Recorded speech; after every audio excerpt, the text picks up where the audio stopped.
आज हम इस वीडियो में साइंस ऑफ स्पिरिचुअल अवेकनिंग का दूसरा पार्ट लेकर आए हैं। पहले भाग में आपने देखा ब्रेकिंग फेज, जहां नैना अपने जीवन के सबसे कठिन दौर से गुजर रही थी। अगर आपने पार्ट 1 ब्रेकिंग फेज अभी तक नहीं देखा है तो मैं आपको सलाह दूंगा कि पहले वह वीडियो जरूर देखिए। उसका लिंक आपको डिस्क्रिप्शन बॉक्स में मिल जाएगा। उस वीडियो में हमने देखा कि नैना कैसे टूटती है, नौकरी चली जाना, रिश्ता टूटना, दोस्त दूर होना और वही टूटना उसकी पूरी यात्रा की पहली कड़ी थी। उस पार्ट को देखने के बाद ही आप इस वीडियो को स्टेप बाय स्टेप आसानी से समझ पाएंगे। इसके अलावा मैं एक और बात आपसे कहना चाहूंगा कि आप हमारे वीडियो देखते हैं लेकिन आप लाइक नहीं करते और न ही सब्सक्राइब करते हैं। आपके एक लाइक और सब्सक्राइब से मुझे मोटिवेशन मिलता है, तो प्लीज वीडियो को लाइक और सब्सक्राइब जरूर कीजिएगा। तो चलिए वीडियो शुरू करते हैं।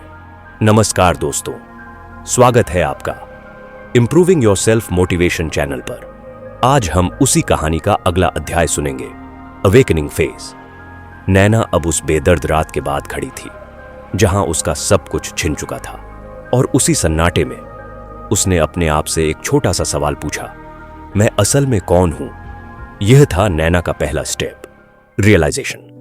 जब उसको महसूस हुआ कि जिंदगी सिर्फ बाहरी स्वीकार से नहीं चलती, असली खुशी उसके अंदर है।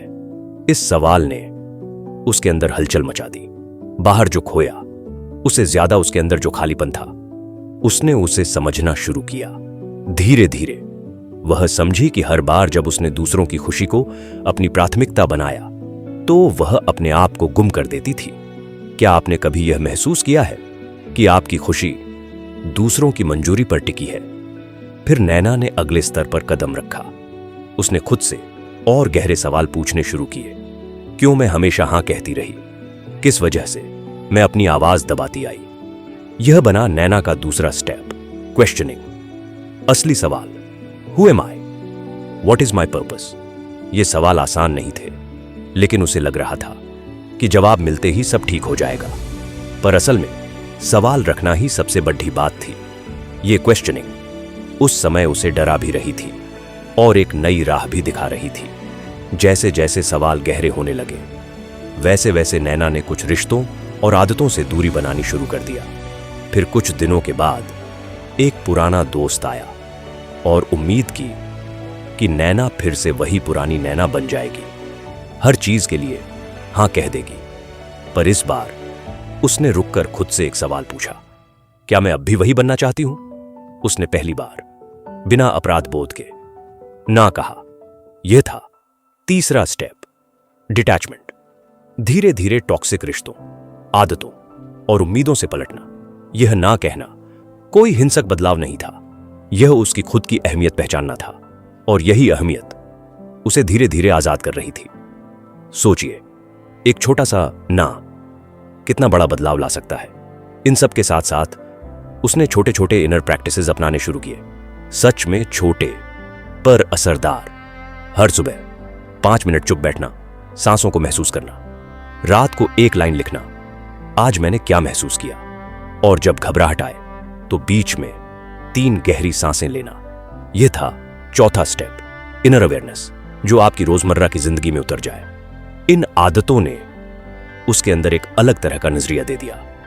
अब वह अपने विचारों और भावनाओं को पहचान पाती थी और पैटर्न्स को समझ पाती थी। कौन सी सोच उसे बार बार नीचे खींचती है और कौन सी बात उसे ताकत देती है। धीरे धीरे उसका शरीर और मन जैसे एक टीम बन गए। शरीर से संकेत मिलने लगे और वह उन संकेतों को सुनने लगी। यह छोटा अभ्यास ही आगे बड़े बदलाव की जड़ बनता है। आप भी एक बार अपने आप को सिर्फ 5 मिनट देकर देखिए। और फिर आया वो पल, पहली बार बिना किसी बड़ी उपलब्धि के उसके भीतर शांति आ गई। एक दिन बारिश में चलते हुए अचानक ऐसा सुकून मिला कि जैसे सारी हलचल थम गई हो। उसे किसी भी चीज का हल अभी नहीं मिला था, पर एक साफ सा एहसास हुआ, हां, मैं सही दिशा में हूं।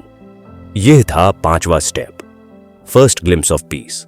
छोटी छोटी शांतियां जो बताती हैं कि आप जाग रहे हैं। यह शांति जश्न जैसी नहीं थी, बल्कि एक सॉफ्ट एफर्मेशन जैसी थी कि जो रास्ता वह चुन रही है वो उसे अंदर से बदल रहा है।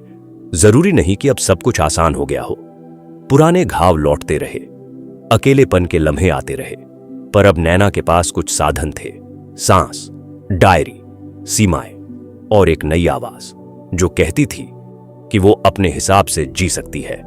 इन छोटे छोटे स्टेप्स ने मिलकर उसकी जिंदगी की दिशा बदल दी। रिश्तों में ईमानदारी आई, खुद के प्रति दयालुता बढ़ी और डिसीजंस बनाने में क्लैरिटी आई।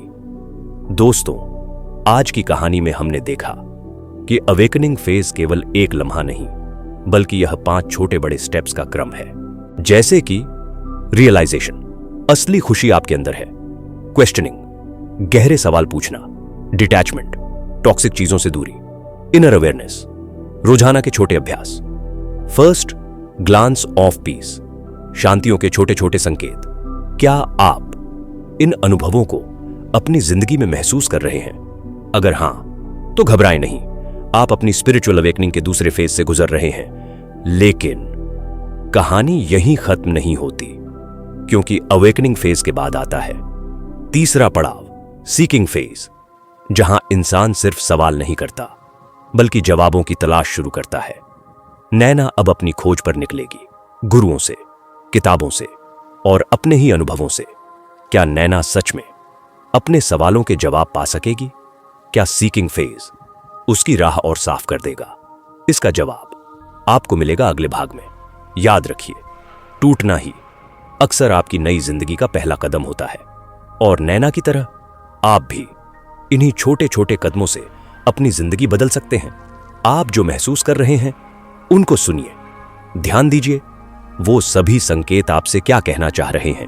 ये अंत नहीं है, ये आपके बेहतरीन जिंदगी की शुरुआत है। तो इसलिए यूनिवर्स को हमेशा धन्यवाद करते रहिए, क्योंकि वही है जो आपकी असली वर्थ पहचानते हैं। वो आपको वो सब देना चाह रहे हैं जिसके लिए आप वर्थी हैं।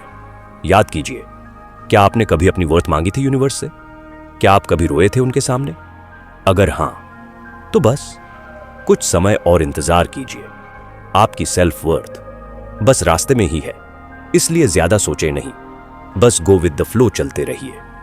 अगर आपको यह वीडियो पसंद आया है तो इसे लाइक करें, शेयर करें और चैनल को सब्सक्राइब करना ना भूलें।